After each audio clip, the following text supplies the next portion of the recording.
I know a lot about West Point. Trust me, I'm like a smart person. And I have been on their cover like 14 or 15 times. I think we have the all-time record in the history of Time magazine. Now, I can read the polls maybe better than anybody because it seems that I understood the polls a lot better than many of the pollsters understood the polls. I can handle a bad story better than anybody, as long as it's true. I do get good ratings, you have to admit that. I love the First Amendment. Nobody loves it better than me. With the exception of the late, great Abraham Lincoln, I can be more presidential than any president that's ever held this office. That I can tell you. I've had a great, successful career. I built a great, great business. What I do best, I build. It's probably something I could say that I'm very good at. My other life was very good. I'm the builder president, remember that, so I understand this. You're made for this. One of the great memories of all time, I went to an Ivy League college. I was a nice student. I did very well. I'm a very intelligent person. I'm very consistent. I'm a very stable genius. You know, Donald Trump just loves playing up the image that he's the smartest guy in the room because at the end of the day, deep down inside, he knows he absolutely is not. This guy's like a hard-headed rock. He can't move. All I want to do is signature verification. Signature verification, and it's a total win. They don't want to do it, and they're Republicans. Now, what's their problem? They're stupid, okay? They're stupid people. So we won the evangelicals, we won with young, we won with old, we won with highly educated, we won with poorly educated. I love the poorly educated. We're the smartest people, we're the most loyal people. Yesterday, reporters asked me if I thought President Putin was smart.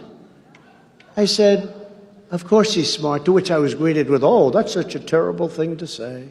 But at the end of the day, really all that happens is he ends up embarrassing himself, and he's constant entertainment for the MAGA base. And some of his appeal is that, well, you know, this guy's always off his rocker. He's always going off on everybody. He's always acting like a jackass. If Donald Trump came up to you right now and he said, I want to have a heart-to-heart with you, what would you talk about with him? I would ask him, is McDonald's his favorite? Is it your favorite? No, I'm on a diet. Don't try it. Former President Trump, if he were to walk up to us now, what would you say to him? I would tell him that I would lay down my life for his security, and that I hope that he makes it through all of the shenanigans that are going on right now. That's saying quite a lot that you'd lay down his life. There are people who are paid to do that. You're right. And you'd say that you would do it regardless. Exactly. What is it about him? Like I said, it's his leadership. You know, forget the way he's portrayed in the media. Look at what he's done for this country, and then look at where the country is now compared to when he was in office. And that should be your casting vote. If he walked up to us right now and he said, hey, how are you? And you could have a heart-to-heart with him, what would you say to him? Like, I follow him on the conservative news stations, so I know what he's about. I'd probably just be like, you know, what'd you have for dinner last night? What you doing? Like, right. It wouldn't be anything probably political. It would just be some kind of wanting to get to know him as a person more. If President Trump, the former President Trump, came here and asked you, to just have a heart-to-heart with him, what's something you would tell the former president? His border policy to me is one of the best, keeping them illegals out of here because they're taking over us and we have no rights. And without Trump, we won't have no rights. And sir, what would you tell the former president if he came up to you? Well, that I like the way he run the country and stuff, and stood up to the China and them and stuff. I think the guy is awful honest and stuff the way he's doing. I mean, he gave up a lot just to even be president. He didn't even get paid. He gave up his business to his kids and stuff. I just don't understand, but I think he knows how to run the country, and this is how future presidents need to be looking at how to do it. Man, this is some truck. You're blasting Lee Greenwood. You got United We Stand, We the People. What makes you do it, Dean? We actually started this after we went out to D.C. to protest for trucker rights. Trump's inside over there now. What would you say to him if he just walked out here and talked to you about your truck? And what would you say to the former president? I'd be speechless, to be honest with you. Yeah. you could have a heart-to-heart with him, what would you say to him? I love you, Donald Trump. I need you back in office. And he would. What if he asked you? He said, "What do you love about me? Like, what is one thing you'd like to see me do?" I want him to finish the border. Obviously, I think a lot of us do, and that's this. I'm sure this will get misconstrued as, oh, he hates foreigners, and that's not it. You lock your door when you go to sleep, don't you? You got a fence around your yard. It's the same thing.